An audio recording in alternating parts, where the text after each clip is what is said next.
Magandang araw sa inyong lahat at welcome sa aking channel.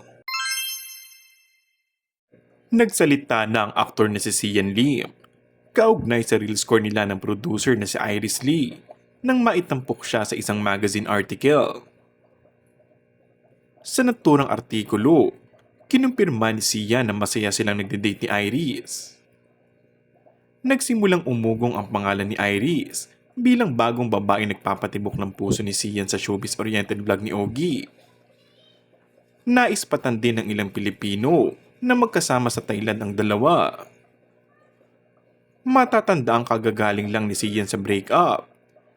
Kinumpirma nila ni Kim Chiu ang kanilang hiwalayan noong December 2023 sa pamamagitan ng kanilang social media account. Marami naman ang nabwisit sa mga naging pahayag ni Sian dahil para umano siya pa ang nabiktima na nangyari sa kanila ni Kim Chiu. Nauna nang nagpahayag ng pagkadismaya, lalo na ang mga fans ng aktres.